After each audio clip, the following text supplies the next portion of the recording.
प्रभात समाचार प्रीति शुक्ला के साथ। आइए देखते हैं हमारे संवाददाता की ग्राउंड जीरो से ये खास रिपोर्ट। दिल्ली की यमुना कितनी स्वच्छ है, ये बात दिल्ली प्रदेश में चर्चा का विषय बना हुआ है। दिल्ली के मुख्यमंत्री अरविंद केजरीवाल का कहना था कि स्वच्छ यमुना स्वस्थ दिल्ली, लेकिन दिल्ली सरकार की सारी योजनाएं धरी की धरी रह गई हैं और यमुना अभी स्वच्छ नहीं हो पाई है।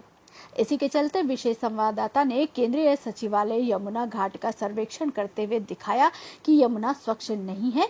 यमुना जी का काला पानी बहते हुए कूड़े का ढेर बयां करता है कि अभी यमुना स्वच्छ नहीं है। सनातन धर्म के महंत सूर्या गुरुजी ने संवाददाता से वार्तालाप में कहा कि भारत देश के अंदर जितनी भी सरकारें आती हैं सिर्फ वादा करके मुंह मोड़ लेती हैं, लेकिन जमीनी स्तर पर कोई कार्य नहीं करता। उसी प्रकार दिल्ली के मुखिया अरविंद केजरीवाल ने भी कहा था कि यमुना। नमस्कार, मैं दिनेश कुमार भारद्वाज आज आप लोग के साथ जुड़ चुका हूं यहाँ पे यमुना छठ घाट केंद्रीय सचिवालय के पास। और यहाँ हमारे साथ में जुड़ रहे हैं सूर्या भाई जो सनातन धर्म रक्षक से हैं, और आज इनसे बात करते हैं विश्व महिला दिवस पर और इनसे जानते हैं कि यहाँ पर सनातन धर्म को लेकर ये आगे समाज के लिए, समाज को एकत्रीकरण करने के लिए क्या मुहिम चला रहे हैं। सूर्या जी से। जी बिल्कुल, आप मुझे एक मुहिम का हिस्सा ही कह सकते हैं।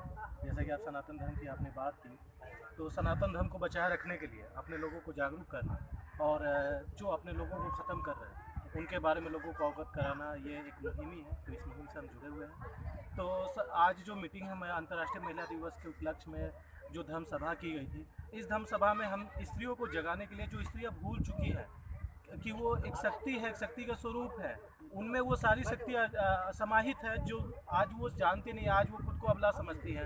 जब तक स्त्रियां खुद को अबला समझती रहेंगी तब तक उनके साथ अत्याचार, शोषण, रेप, ये सारी जो घटनाएं हैं ये होती रहेंगी। इन सभी घटनाओं को रोकने के लिए और वो जो अपनी ताकत को, अपनी शक्ति को भूल चुकी है, उन्हें उस शक्ति का वापस से एहसास दिलाने के लिए आज ये कार्यक्रम रखा गया था, जिसमें इन सभी नारी शक्तियों को ये बताया गया कि वो असलियत में है क्या। वो एक दुर्गा का स्वरूप है। वो आज जिन स्त्रियों को शिक्षा से, विद्या से वंचित किया जाता है ये बोल करके कि स्त्रियों का पढ़ने का कोई हक नहीं है, स्त्रियों को घर का चौका बर्तन, झाड़ू पोछा, पुरुष को देखना, बच्चों को देखना यही काम है, और उससे उन्हें विद्या से वंचित कर रखा जाता है। उन्हें ये बतलाने के लिए धर्म सभा रखा गया था कि उसी विद्या की देवी, ज्ञान की देवी माँ सरस्वती है। जब उस ज्ञान की देवी माँ सरस्वती है तो एक स्त्री को, एक महिला को आप यहाँ विद्या से कैसे वंचित रख सकते हैं। दूसरा, औरतों को ये अबला बोलते हैं कि अबला है, नारी है, कमजोर है, शक्तिहीन है। अगर वो नारी शक्तिहीन होती तो नारी ही शक्ति स्वरूप माँ काली, माँ दुर्गा, इन्होंने असुरों का संहार करने के लिए, जब पुरुष विफल हो गए थे, जब देवता विफल हो गए थे, तब माँ ने ही शक्ति का स्वरूप धारण किया, माँ काली का रूप धारण किया, दुर्गा का रूप धारण करके असुरों का संहार किया, पुरुषों को, देवताओं को, इस पूरी सृष्टि को बचाई। तो ये अबला कहाँ से हुई? ये ताकतवर है, बस इन्हें अपनी शक्ति का एहसास नहीं हुआ।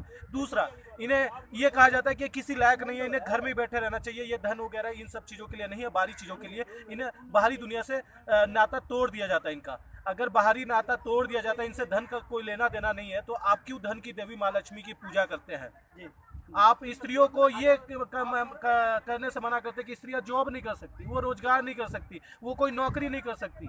अगर नौकरी नहीं कर सकती, धन कमा के नहीं ला सकती, तो फिर आप माता लक्ष्मी की पूजा करते हैं, हम करते हैं ना, तो वो क्यों करते हैं?